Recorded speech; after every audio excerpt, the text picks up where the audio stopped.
Hey, this is Lawrence Juber from Wings, and you're listening to Fab 4 Free For All.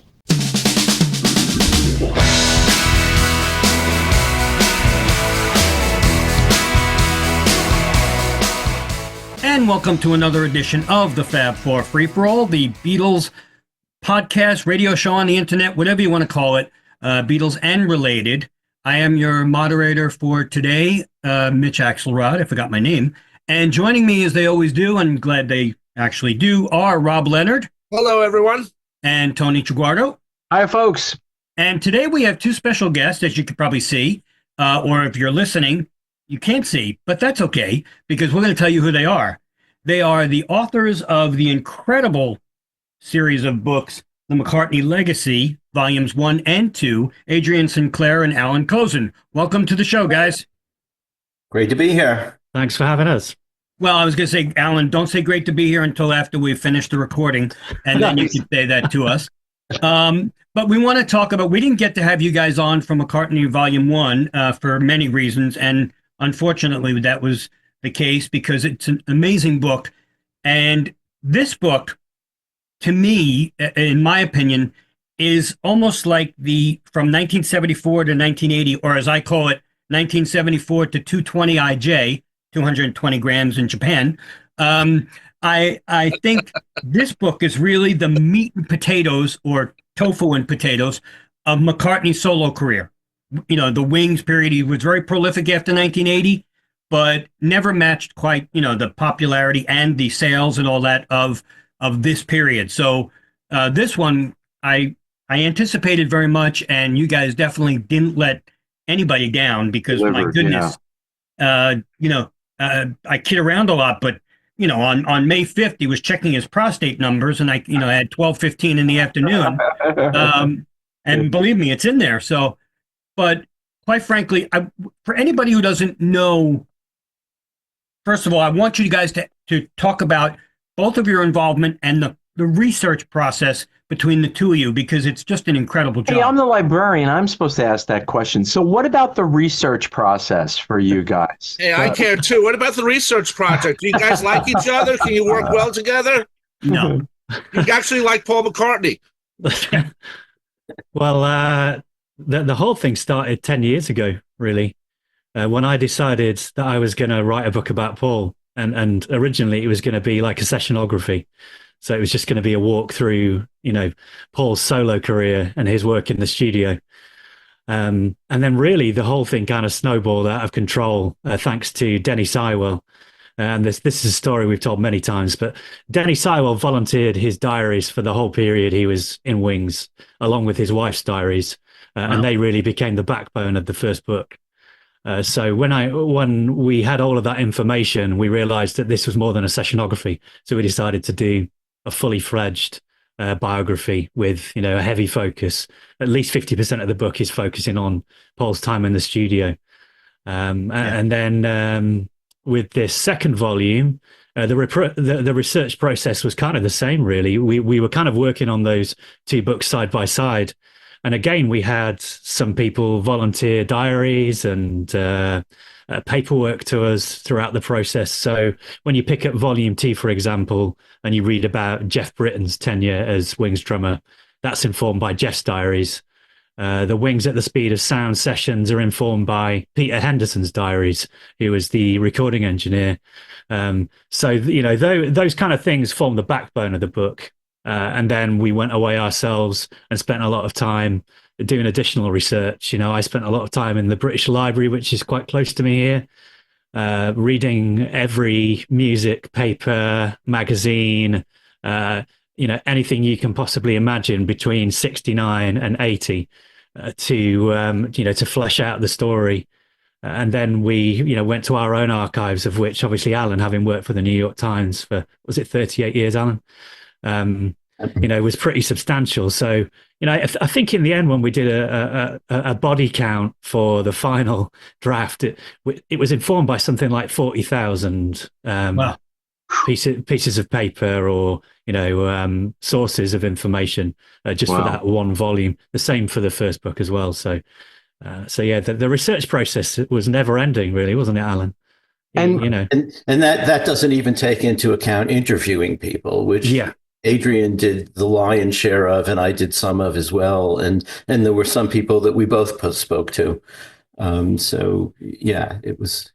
and was there a I won't say a division of labor that was along geographical terms, but with Paul, especially in this period, you had a large presence in the UK, but you also had a large presence in the US, and of course, you had an international presence for Paul. So, Adrian, I don't know if you alluded to it, but you guys were always in this together. I suppose, to do it, even if when it began as a sessionography. Yeah, but did it work well because you guys are spread out geographically? Did that help to accomplish this kind of a huge, this kind of a huge piece?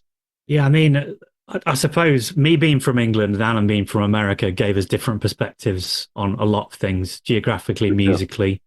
And just kind of culturally, we're a generation apart as well. So yeah, that really did help. And we also came to it from two different perspectives, because I don't know whether a lot of people know this, but, my background was as a documentary filmmaker.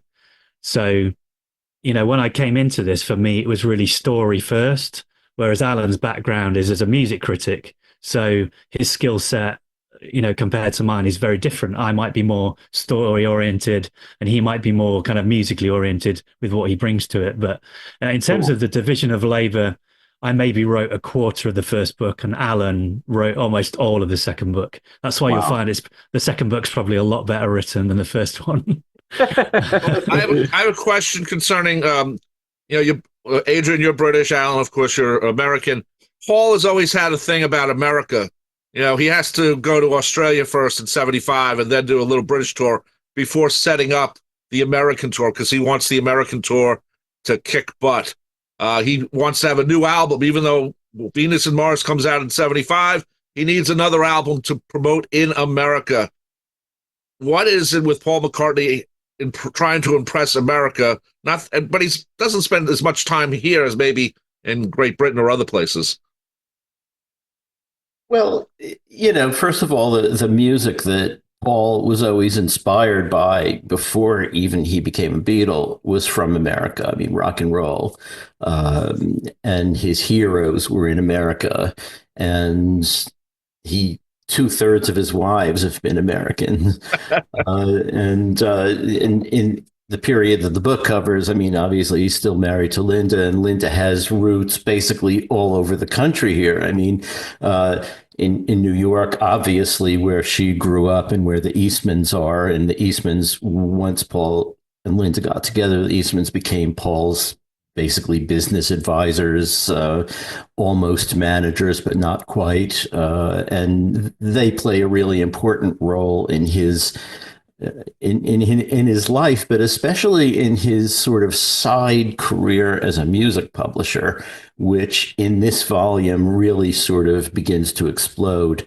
It starts in the first volume when he got the Buddy Holly catalog, but it continues. It's all through this book. And then, Linda had time in Arizona. So when they're touring on Wings Over America, they spend some time there and visit Linda's old haunts. And also Linda, before she met Paul, was a photographer. So she spent a lot of time in LA and various other places. So plus Paul had toured America. So it's just sort of it means a lot to him as the source of the music that are his roots and his wife's home and all of that. I mean, that's the best explanation I can think of. He may have other reasons that we're not privy to, but yeah. And you, just so people know, McCartney was not available to you for any of these volumes. Right. I mean, I interviewed him a few times when I was at the Times, right. But I think, as I explained in the intro, he's happy to talk to journalists because basically journalists become part of his promotion machine for whatever he's promoting at the time. But he's not that keen on talking to biographers, so he hasn't been available to us for that. But obviously, I can use the interviews that I did. Yeah. Yeah. You mentioned Jeff Britton and his diaries. I want to talk about Jeff for a little bit because we just saw him in the One Hand Clapping release that came out recently. And quite frankly, not many people know much about him. I know he's been doing some interviews lately, but that's only because one hand clapping and stuff, and now again probably because they'll read about him in your book. But can we talk about him a little bit? Because he to me he seemed like a fine drummer, and I'm a drummer, so he seemed like a fine drummer. And based on the pieces that you guys have in the book, it seemed like maybe I'm being broad here, but maybe his lifestyle and Paul's lifestyle didn't quite. Meaning, just to together. clarify that, Mitch, you're talking about basically not to be funny, but you're talking about somebody who is a little bit relaxed in terms of their indulgences and drug use and et cetera, versus somebody who is quote a health freak. Yeah, a health freak. So just to clarify, when you start talking lifestyles, people go, yeah. Okay. I was trying to be nice, but yes. Yeah. Paul's a stoner and Jeff was not. So yeah, let's correct. just call it spade a spade. Yeah. So can you talk a little bit about, I'm sure you guys talked to Jeff. So can you talk a little bit about him and his involvement in Wings? Because again, a big part of, a big part of a small part, if that makes sense. So I'd love to talk about Jeff. Yeah, I mean, before I spoke with Jeff, he hadn't really done many interviews since 1977. I think he emerged for the first time maybe a year or so before I spoke to him for the 45th anniversary of Junior's Farm. He did a little thing in Nashville with Dan Ely.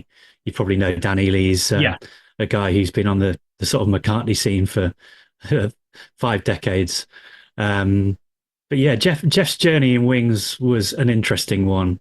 He had to audition for his place, which was unusual. And then, when, seemingly he was a good fit, they went to Nashville. And in Nashville, really, things started to unravel for Wings, as a group. Jimmy and Denny wanted to just go off to local bars, pull girls and drink, take drugs. And they were just having a wild time. And Jimmy was doing what Jimmy does, or Jimmy did best, kind of getting drunk and smashing stuff up and getting in trouble with the law. And really, Jeff during that period was the designated driver. He's a teetotaler. He still is to this day. So he would, shepherd the guys around while they were indulging in whatever they wanted to indulge in Nashville. And really, when you read the book, you'll find that, by the end of their time in Nashville, that Jeff was actually the guy who Paul was most close to, Paul and Linda, and Jimmy and Denny were really, being pushed to the edge of the periphery with Wings, and there was some talk about possibly even getting rid of them. But Jeff is actually the guy who was responsible for talking Paul around and saying, you need to give these guys a chance. This is just a rock and roll group, and this is what happens. And in the end, that comes back to bite, because really those are the guys who stabbed him in the back and eventually saw to it that Jeff, got the elbow when they were recording Venus and Mars in New Orleans. But yeah, I mean, it was a difficult process interviewing Jeff, because, he hadn't really revisited that period since 77, and when I spoke to him, he found it both difficult and cathartic, I think. Sure. I hope that people, when they read the book, they maybe understand his journey in the band a little better, and some of the personal things that were going on for him as well during that period were not particularly easy to deal with. But you can see in One Hand Clapping that he was definitely a good rock and roll drummer. Yeah. Yeah. Rob, you brought up Paul, the touring and starting in Australia and all that. And to jump around to the world tour, one fascinating thing that you go into, and you have to go into in this period of Paul's career and Paul's life and in the book, is you've got someone who was experiencing really his first, Wings had toured around the UK in 73 and, done Rome and, Paris, etc. But first world tour really in, at least 9 years, let's say, for Paul. And was there, as from the storytelling aspect, I think you guys get across just sort of how important and how heavy this was, for McCartney to be going out on a, and was it something that when you could this have been like a standalone book by itself, like the McCartney tour? It was just huge.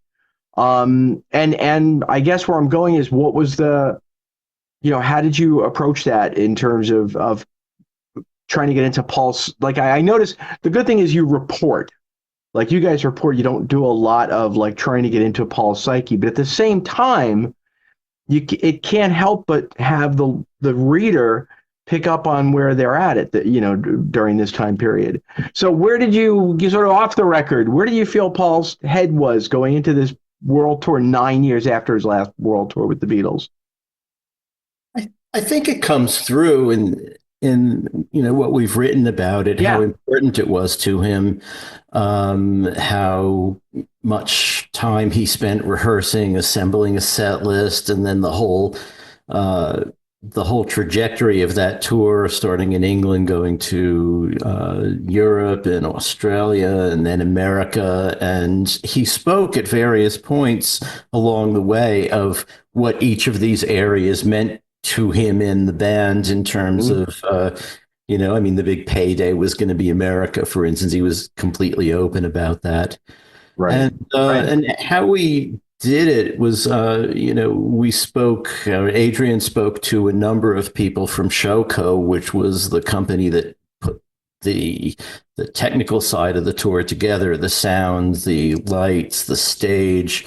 And they had some really interesting stuff to say, including about interacting with Paul, and that helped liven it up, because I think the one thing that you didn't say in your question was that doing a long tour in a book can get awfully boring if all it is they pulled into this town, they played exactly the same set list as last night, then these are the reviews, and these are the number of times they were asked about a Beatle reunion, and can get all the same. I actually listened to all of those tour recordings. I knew you would. I felt I had to, and that helped as well, because you ran into things like, for instance, with Lady Madonna, he had a coda for it, but he didn't play the coda every night. And then there were certain, little gags he did, like before Yesterday, he would do a fake out. Right. And sometimes, he started in Australia doing, Waltzing Matilda. He tried that again in Canada. It didn't work. It got no response. So he started doing the Star Spangled Banner when he was in America. Then there'd be, who listened to what the man said was dedicated to, sometimes Fred Astaire, sometimes all kinds of people, and so those things kept it a little more lively than just reporting on the bare facts of the tour. But really the Showco guys were, they really notched it up to the next level, because you've got everything from getting some feedback, which explains why on one concert you hear Paul saying, "Thank you, ladies and gentlemen, Morris Leda," who was the sound engineer responsible for that.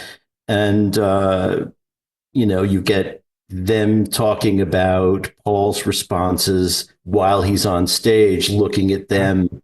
For instance, in Zagreb, where the audience sang along to Yesterday, and Paul repeated Yesterday, which is something he's doesn't typically do. So those guys really kind of brought it to life for us. One of them playing darts backstage with Paul, and Ray Charles comes on TV and sings one of Paul's songs, and it just it helped an awful lot. So that was the part about the tour. It could be a book by itself. If you just go to where the tour starts and where it ends, you can probably see there's a few hundred pages there. Just rip them out and then call it something else. You do get it across of how you did make it a very readable and really enjoyable part of the book. Whereas you say, here it is, he's doing the same show every night, but you're seeing it from so many different angles, which is what's really the joy of the book in general. And also the idea too that you're seeing the press's involvement with him. And to me, that's important too. First world tour of that many years.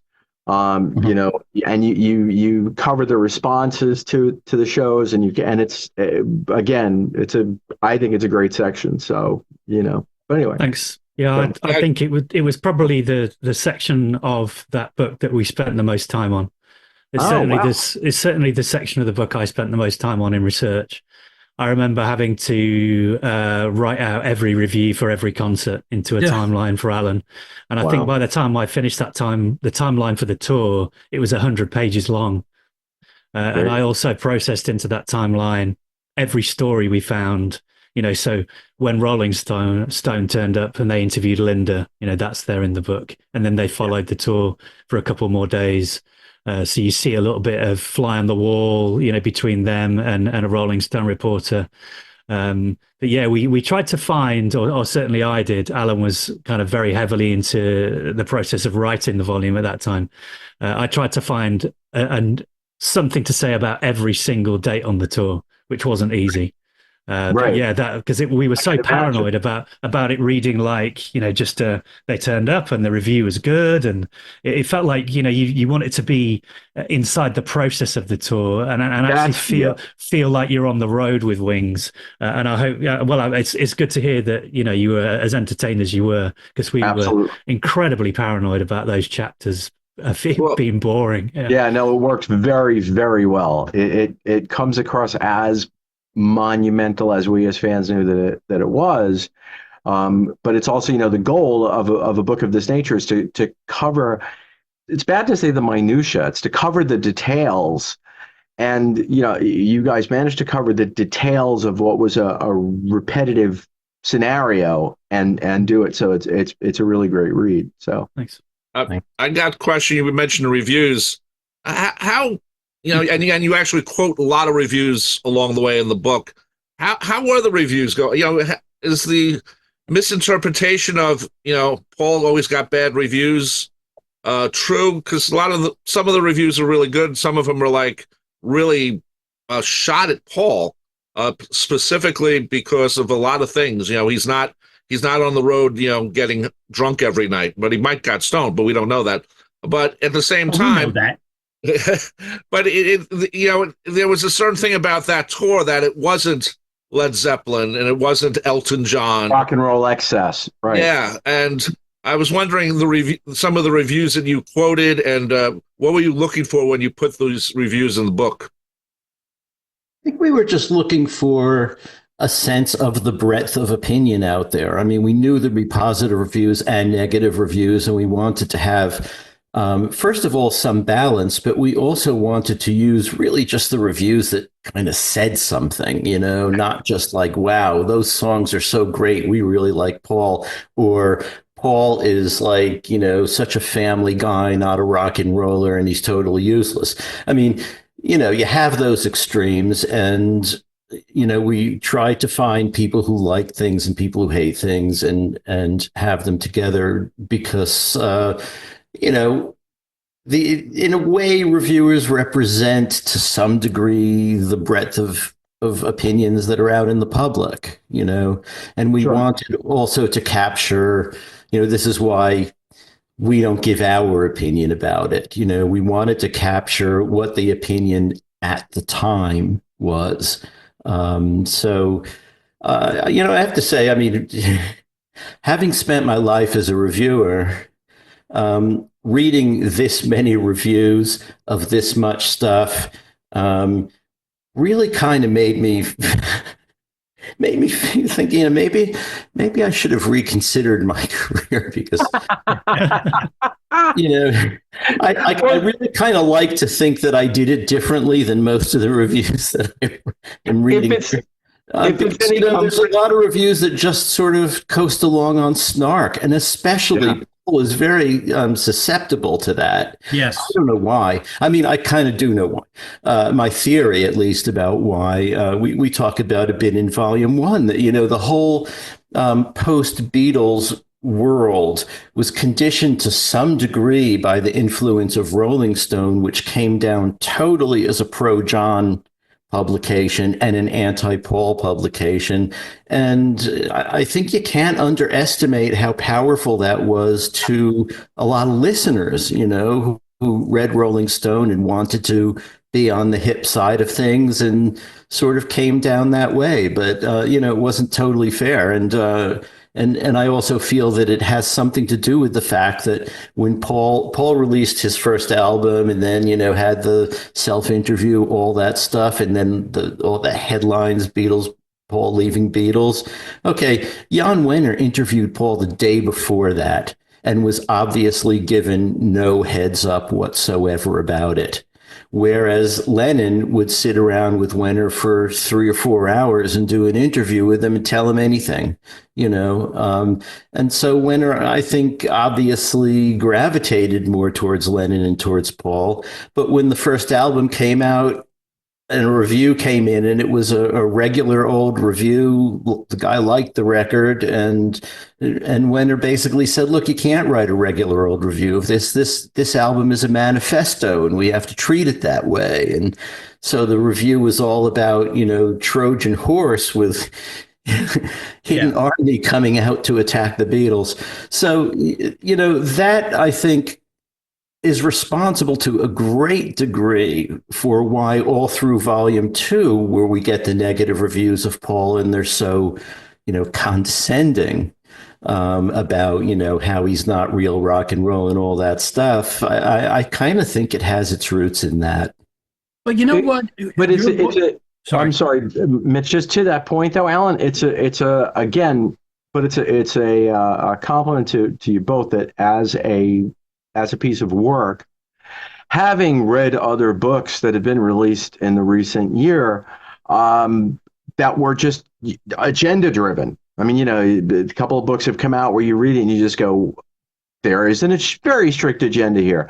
The great thing about reading this is ton of information, very well presented, both sides shown, but you don't read the book feeling that you guys as authors have an agenda.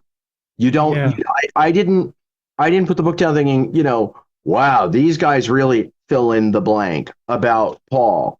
Mm-hmm. It was kind of like cool, like it just evenly, and yeah, there's a whole lot of criticism. But did the criticism? I mean, the criticism, while it stung him, I think it fed him too. Alternately, definitely. I mean, I imagine it fed his creativity. It shows that in the book. I think in the book too. But so, I think it also shows, to turn that around a little, a lot of the reviews which were negative were not of the public's perception, because, a lot of the public liked the music, but the critics were killing them on it. And we know in your book, all through the book, this one especially, that, as you said, Paul not only was susceptible, but Paul was, I'm going to say, receptive, and I mean just hearing it, not he was happy about it, but he was receptive to all those reviews and didn't exactly always enjoy that. I mean, he stopped subscriptions for, so he couldn't get away from his own, couldn't get out of his own way by reading those reviews. And then, not to go into detail, but to go into a little bit of detail, but then you've got, that great story that I had never heard, that I guess Nancy Andrews puts over, about, John flinging Band on the Run, out the back door of the house, saying it's bubblegum, and it's so, here it is, that probably never even had gotten back to Paul, but it's fascinating to read stuff like that in the book too, that, and again, I guess did you guys have access to Nancy Andrews' diaries, or just from internet? Not her diaries, but she Nancy. Yeah, she's great to talk to. So, yeah. But anyway, but like Allan said, that's the reason why we present the reviews and we don't give our own opinions. it would be very easy for Alan and I to say, oh yeah, we're particularly fond of this song or that album. Yeah. But what's interesting when you read the book is to see the critical response to, say, Venus and Mars, where some critics really liked it, and one critic particularly went on the attack, and then how Paul responded to that.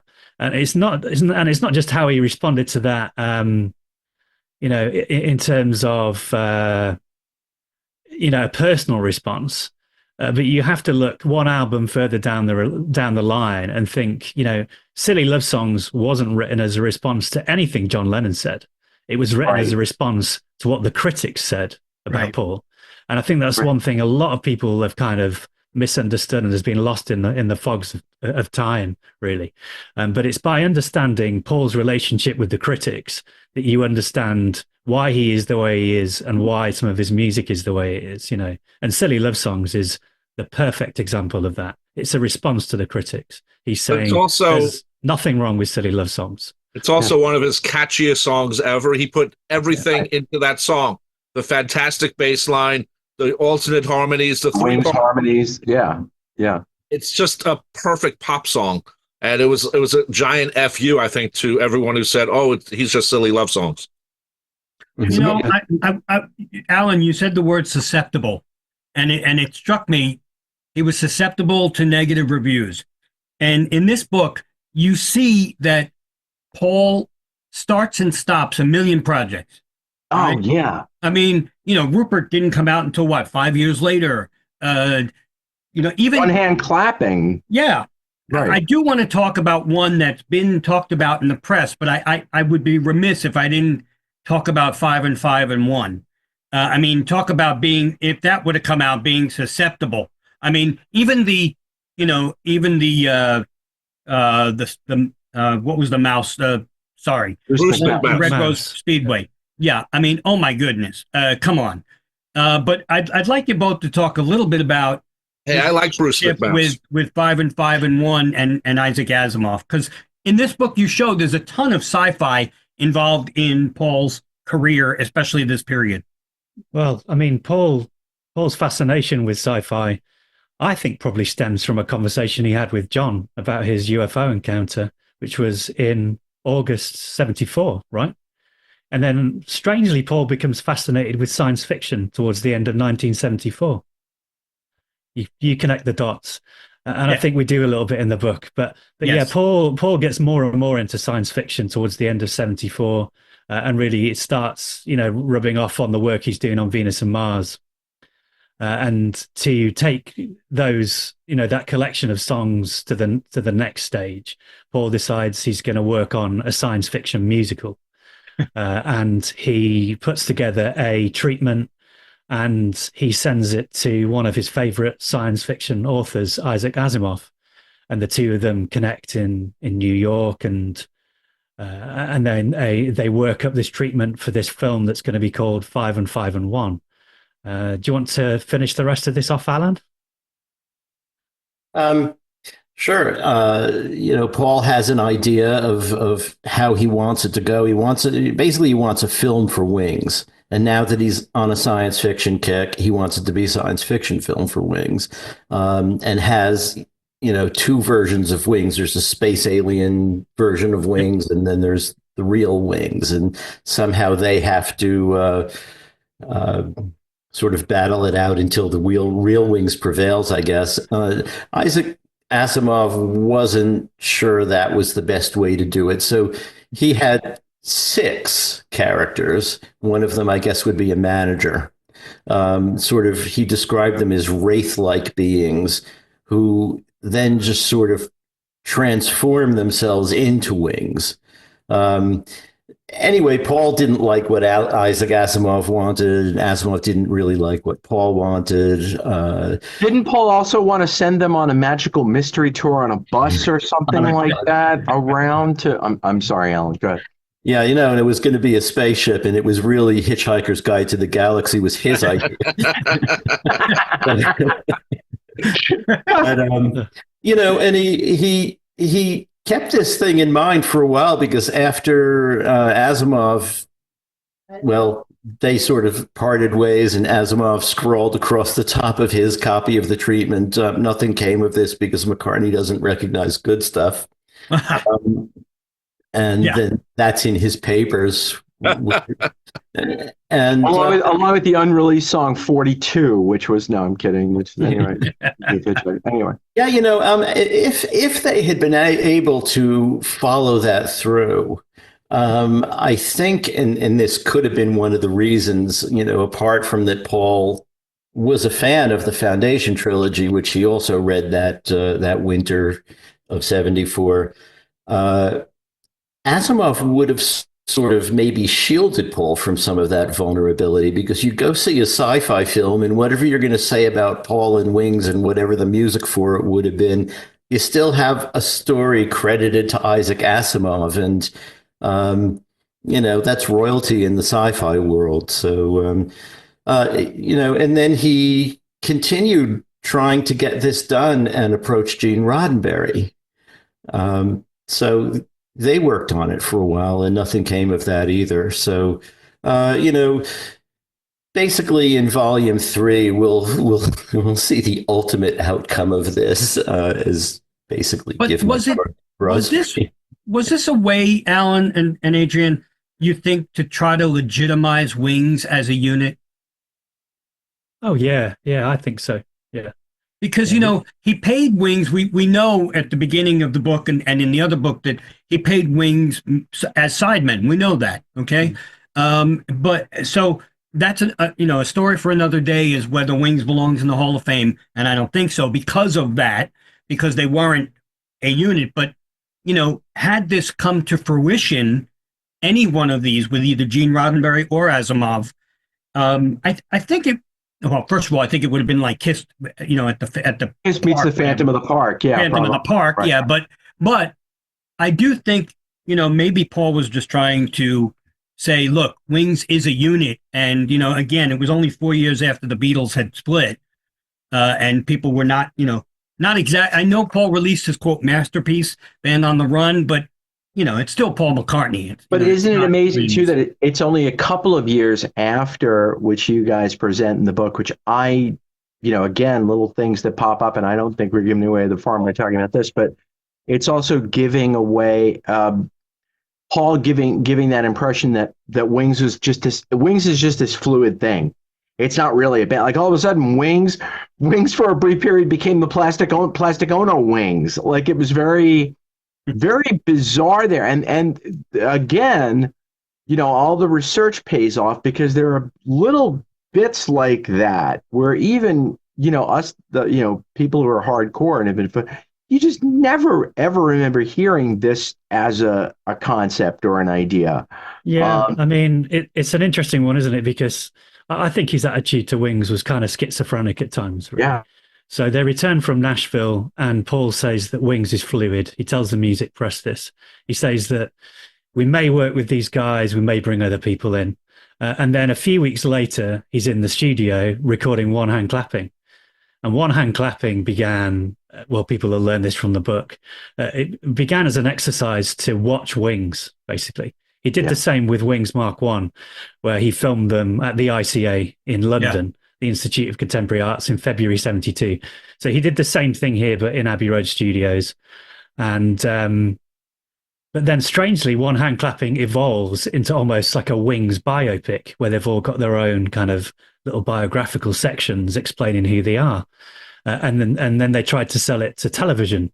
So that again was Paul trying to legitimize Wings. And really, 5 and 5 and 1 would have been like the equivalent, the sci-fi Wings equivalent of A Hard Day's Night.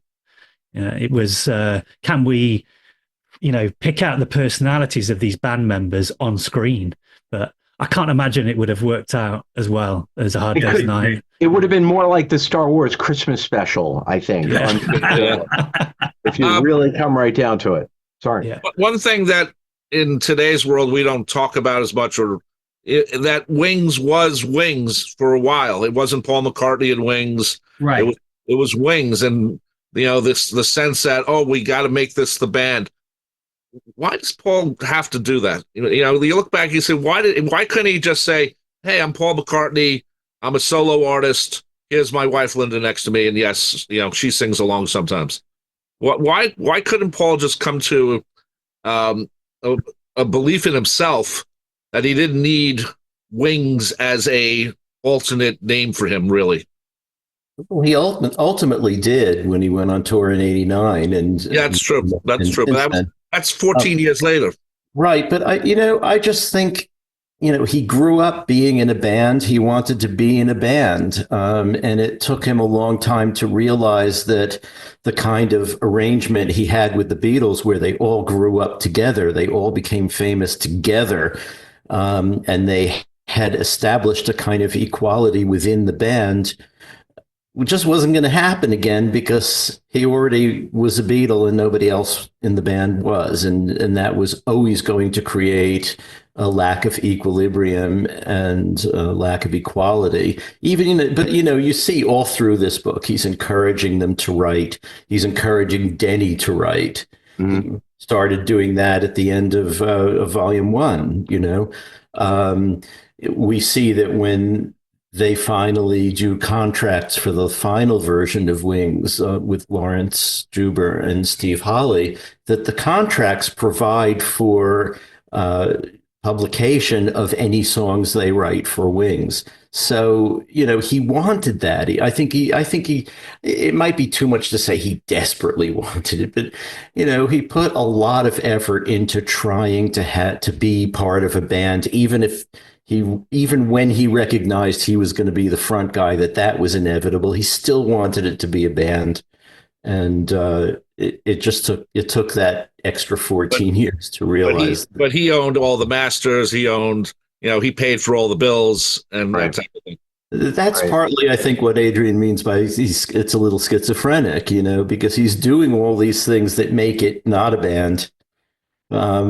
But he's also trying to protect himself, protect his copyrights, protect, the recordings, the masters, all of that stuff. And it kind of makes sense. But if it was a band, then they would all own the masters, wouldn't they? But then he sabotages his own band in 1980 in Japan. All kidding aside, that's the end. They can only take so much. So, unfortunately that happened. And again, I'm assuming there's, the book ends at that point. But I do want to go back to a little bit before. One thing that was a running thread through probably the first half of this book, and even through the last half, is how much Paul was actually involved with the ex-Beatles during this 6 years. Mm-hmm. He's with John a lot.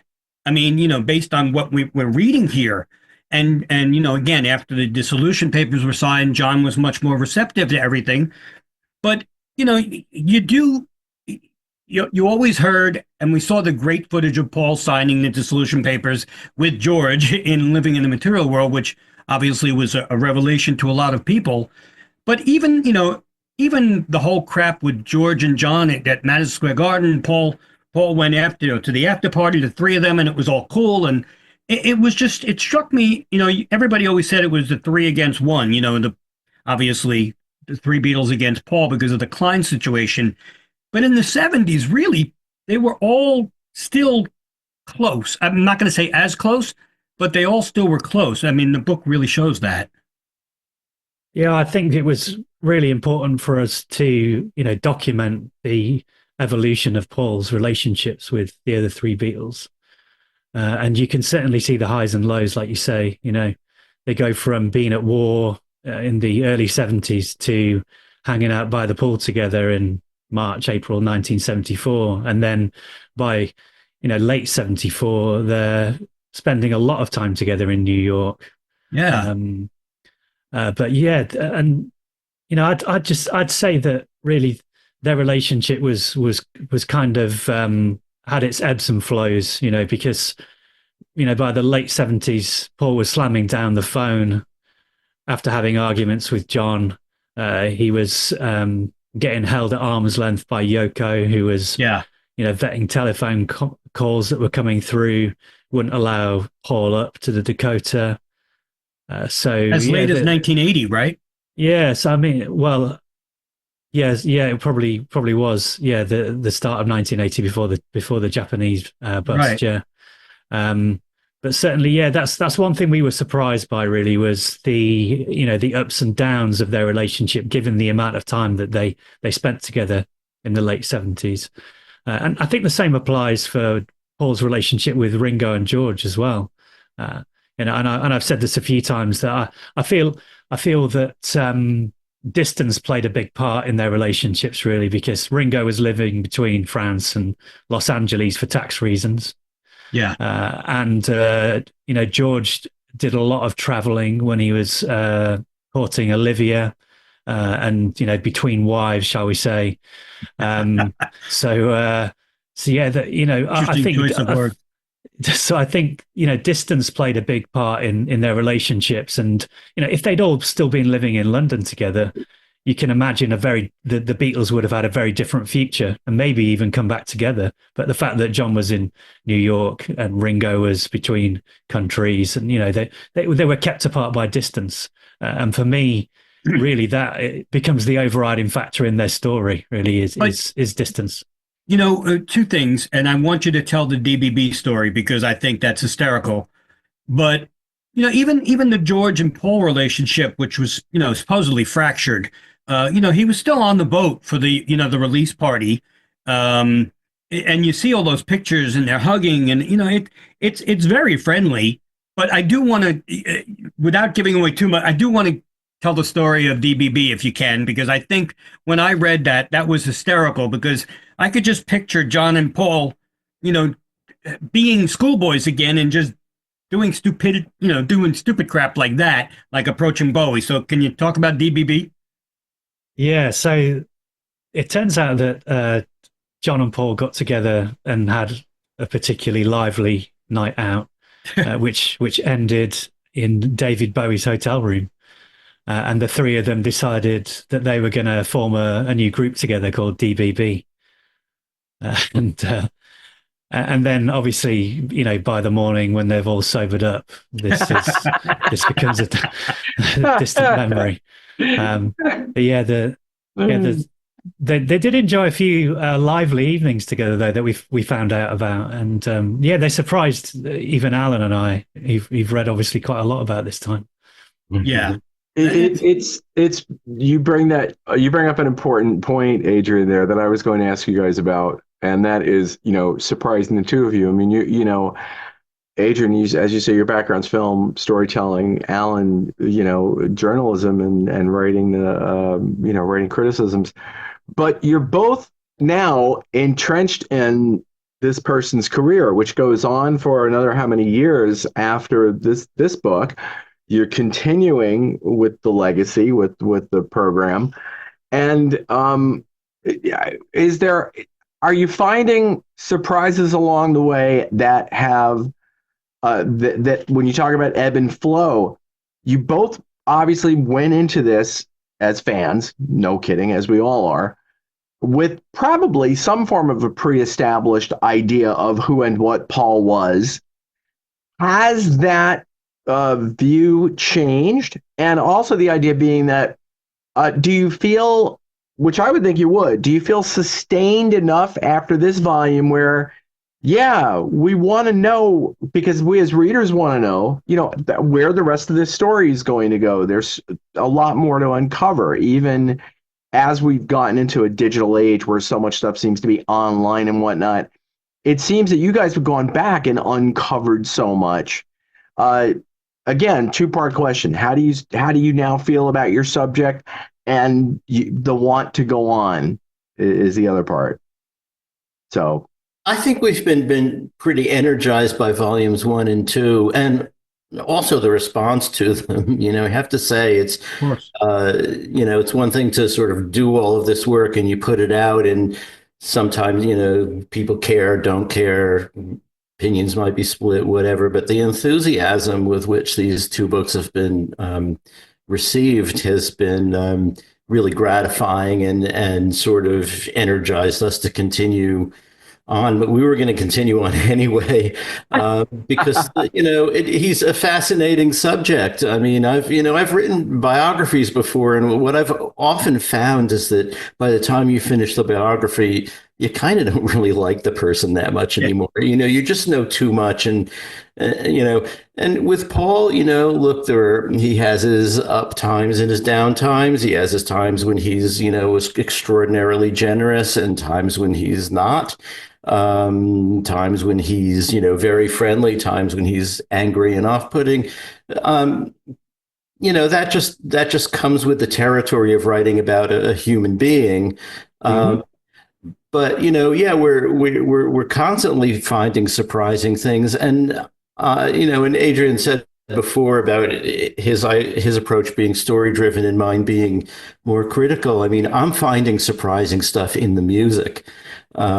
Music that I've heard all my life, but never really focused on to the degree that we're focusing on everything here. Even something like Silly Love Songs, which I was not particularly a fan of before, but we've sort of followed that song from his original envelope with lyric ideas, and then he's got structural ideas on it, and then you listen to what's going on with the vocal counterpoint and the incredible bass line, all of the elements of that song. I came out of it with a totally different attitude towards Silly Love Songs than when I went in. And then there were, other songs that, just had sort of washed over me when I heard the album and didn't really think that much about them. They weren't the ones that, immediately on his albums, there are always a few songs that immediately grab you and you just love them from the first time, and other ones that don't, or that just wash over you. And looking at those songs too, I found so much interesting stuff about how he wrote it. And, while on one hand, you can't really be in the person's head, there were certain things like, one example is, I Think I'm Carrying. You sort of look at it, you look at the music, you listen to the music, you pick up a guitar and you play it and you say, hey, wait a minute, the whole thing is based on the way your fingers are on a couple of frets at the top. And if you move them down but keep the same position, you get that. Just certain ways of composing that have to do with your hand on the instrument, and that to me was revelatory, because it's you want to know how composers compose, and this is one way. It's not the way all his stuff is, but there are certain things where just a little trick that he might have just come across while strumming one day on his guitar turned into a song because it was kind of an interesting chord progression that came out of it just by moving your hands down a few frets, And George Harrison actually praised that song. George Harrison actually praised that song as being one of his favorites from, McCartney. And if you get praise from George, I mean, my goodness. Yeah. And Allan, in the book, you guys talk about, in a musical way, Mull of Kintyre, and how the bagpipes had to be played in a certain key, and he had written it in a different key. And then when you change it, it changes the song, and it made it a better song because it gets to a D chord at the end. And I was just, when you were talking about that, it reminded me of that section of the book. My question for both of you are, Mull of Kintyre, right behind me, Rob. Mull of Kintyre. Sorry. Okay. My question for both of you, we haven't mentioned her really at all. Linda. I was going to just do that, Rob. we know that she's co-credited as McCartney as co-writer on the things. We didn't know that maybe at the time. Now we do, because now it says Paul and Linda McCartney as songwriters. But what does she bring as a musician? We know what she did as a wife. What does she bring as a person playing with Paul? As a harmony singer and a keyboard player, Moog player also. What do you bring? Because she got a lot of crap too. I will say before you answer, I don't think I've seen the word vichyssoise used as much as I have in this book. So, and now I know how to spell it. So that's cool. But go ahead. Talk about Linda, because I was also, a two-part question for Rob, from Rob's point. I wanted to also talk about the interpersonal relationships in Wings, because I was very surprised to hear about Jimmy's treatment of Linda. Yeah. So I mean, if you could talk about what she brought, and why did Paul put up with that crap from Jimmy if he was so supportive of his wife? Yeah, well, you get the feeling that Jimmy's behavior was often prompted by two things. One, his age; he was in his early 20s. Yeah. And a fiery 5'1" Glaswegian at that. So that brings an extra level of angst, and he probably drunk quite a lot even in rehearsals. So I think the more inebriated he got, the more aggressive he would get. So I think a lot of the things he was throwing at Linda may well have been prompted by those two things. But yeah, it is interesting. It is interesting to see how Paul put up with that. But you'll see through that the Nashville chapter certainly that it did start to annoy Paul when Linda was being criticized. But for Linda, that certainly prompted a change in her approach, because she had informal piano lessons before. But when they return from Nashville, you'll see that she takes that more seriously. And as they're gearing up for the world tour, she has more and more piano lessons and Moog lessons, to get those parts under her fingers, because she wasn't just playing, symphonic and monophonic parts on the synthesizers. She was also playing, some synthesized parts for the violins and things like that on various songs. And later she'd be playing, synthesized bagpipes and things using Moog samples. But yeah, and you can see a shift in the critical attitude towards Linda as well during this period. So she starts to get less stick from the press. So that in turn, means that her confidence improves. And you can just see that as the world tour progresses, that Linda becomes more of an accomplished backing vocalist and player. Like I say, for Linda, really, it was a great period of improvement and evolution, which ironically ends with her not wanting to tour, really. When they get back from the Wings Over America tour, she decides that she's kind of had enough of it. So maybe by proving herself to the critics, she felt that she'd done her job, and that was the end of it. Really, it took Paul to persuade her to get back out again. And what is nice too is that throughout the book, it when you see the interpersonal side of Linda, is always seems to be from the interviews that you guys conducted or researched. Linda as a person seems to always be regarded, respected. People, even the couple of comments made about the fact that there weren't exactly overly disciplinary parents. These points are made respectfully, and even by the people who you're interviewing or talking about it. It seems kind of like, I forgot there's one interview where, the person was saying that I went into it just thinking, oh boy, Linda, what's she going to be like to deal with? I think it was in Nashville as well. And then once having met her, so it is, the book, I think, paints a very nice picture of Linda McCartney, the person. And then you watch as Linda McCartney, the person, evolves into Linda McCartney, the equal, not equal contributor, but the musician, and the strong contributor to Wings holistically. It's kind of cool. But she was also the scapegoat. I mean, she was the wife too, because as we know in L.A., she took the heat for the pot, and instead of having Paul's visa, be a problem, so she. It must have been tough for her to be both a Wings member, which she was in Paul's eyes and everybody else's eyes, and also his wife at the same time, Yeah, telling Linda's story, if you want to put it that way, was for Allan and I was always really important, because obviously Linda's not with us anymore. So you've got to be respectful of her memory. Whilst at the same time, you want to show all the different facets of her personality that made her appealing to Paul, that made her a great mother, a great bandmate, or at times maybe rub people up the wrong way. So finding that balance and striking that balance for Allan and I was always important.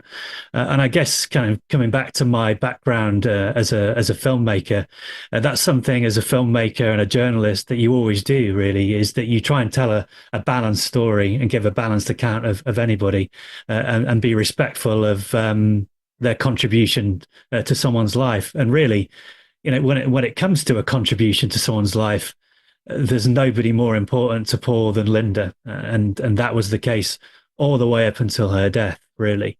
But I think it's certainly something that Allan and I really relished, actually, because she's such an incredible personality, and she just keeps coming up with these kind of unpredictable moves. And, like you say, taking the rap for Paul when they find a smoking joint in the back of a car, or, she's the kind of character you couldn't write, really, if you tried. Right. The kind of character who, like you say, just keeps surprising us all the time with the things we were finding out about her and the stories that we relayed, throughout our 2 volumes about Linda, and the some of the crap she took from fans, and the way she responded to that. But yeah, it's a absolutely fascinating personality, Linda, and you can see why she was so important in Paul's life. Well, we've got to wrap it up, but I want to I wanted to ask you, going forward, and this will be the last thing we talk about, is there, or even going a little bit back, was there any apprehension writing these 2 and going forward, because it was Paul McCartney by himself and like sort of a niche, a story, instead of the Beatles, which obviously people like Lewison are doing, and he gets to have all 4 of them in there. Obviously, Volume 2 has had all 4 in there as well. But going forward, do you get nervous that maybe there won't be as much of an interest because Paul is not with Wings anymore? He's by himself, and it may not be the most prolific part of his career? I don't think so. All these periods in his career change. I mean, he's not going to be with Wings anymore, but he does Tug of War, Pipes of Peace.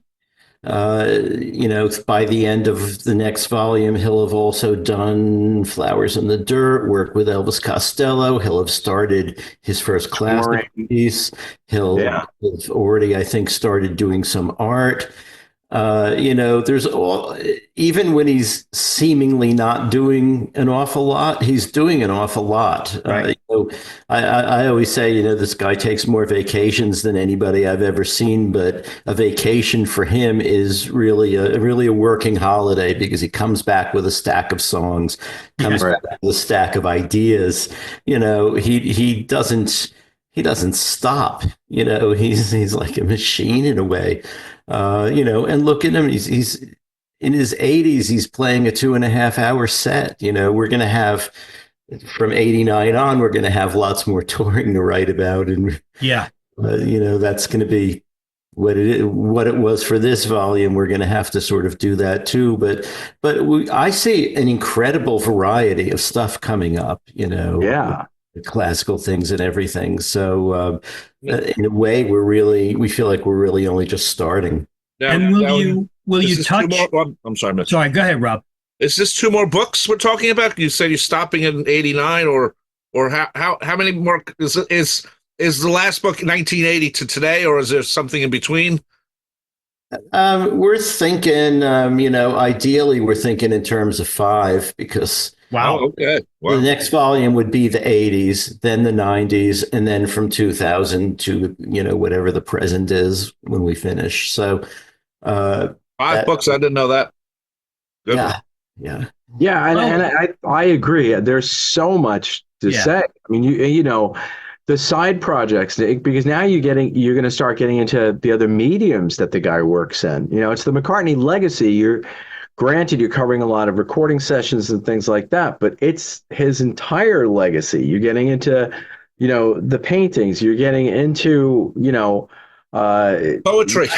The poetry, and then you've got, then you start with youth and the stuff with the firemen and all that, and it's just like you said, the guy just never stops. There's always another angle with him So Yeah. I think with each decade and I think it's going to be just a continually fun read. So Yeah, well, I mean, I have to tell you this book. Again, there's so much more. I mean, I have so many notes that I really wanted to, talk about. But I think we need to let people read the book for themselves.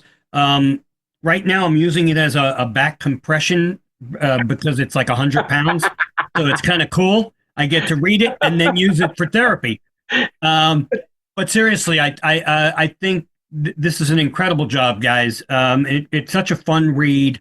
When I say fun, it's an easy read because you guys make it easy to read, and it's something that we want to know about. It's not like a novel where you don't know what's happening. You don't know what's happening with Paul, but you do. But you give us such detail that gives so much insight into the final picture. So I love that about it. So we really appreciate it. We look forward to the next 5 shows when we have you on. Teresa, a little older, or I might be dead, but that's okay. But I'll 760 pages. That's not a lot, really, if you think about it. Although I do have a dear friend who is a fellow collector in hardcore, and he said, just please tell Adrian and Allan that I said, better you than us. You need to have to do this. No, he loves the book too, but he's like, well, better them than us. Someone has to do it. Someone has to do it. Yeah, but and you know what? You guys have done it so well, and I'm not kowtowing to you. I mean, it's just, you read it and you just keep reading. You just keep reading, and you don't want to put it down because you want to. I have to tell you, though, he did keep a lot of dealers in business in the 70s. Record dealers, Mitch. He kept record dealers. Yes. Damn Goodies, Record Worlds. Yeah, and we could have actually asked about that because I wanted to ask about, and I'm not going to get into it now. People read it, but Epic and Warner Brothers were kowtowing to him because they really wanted to sign him. But I'm not even going to get into those. Let people have fun reading about, the Susie and the Red Stripes and the McGear album. But again, thank you so much. And how Paul hated Beatlemania, which I didn't know he hated Beatlemania that much. There's a great story in the book. Well, also, the guy's righty. But anyway, so we do have to wrap it up. But go out and get both volumes of this if you have not read one yet. You don't have to read 1 to go to 2. Would that be fair? But you should, just to get a little bit of more insight into what's happening in 2. So, and they make incredible bookends afterwards. So, for the Fab Four Free For All, I have been your moderator, Mitch Axelrod. Joining me has been Rob Leonard. Thank you, everyone. Thank you, Allan and Adrian. Yeah, and Tony Triguardo. Thanks, folks. And thanks so much to Adrian and Allan. Again, the McCartney Legacy Volume 2. It's just an incredible book. And where can they find it? Guys can get it anywhere. Got it. So no, I mean Amazon, Barnes and Noble, everybody's got it. So yeah, Amazon has. Last I looked, has Volume 1 on sale for $24, which is $10 off. And wow. You can also get the audiobook, which is 33 hours long. So are you guys reading it? Are you guys reading it? No. No. Who does read it? No, who does read it? There's a lovely guy, British guy called Simon Vance. Who does a brilliant job. So yeah. So if you don't fancy reading 760 pages, you can listen to it every night for weeks, for 33 hours. 33 CDs or something? Yeah. Now, we know you didn't mean the pun of every night, right? So I had to do it. Anyway, we really do appreciate it. And thank you so much for your time. And everybody, we will see you next time.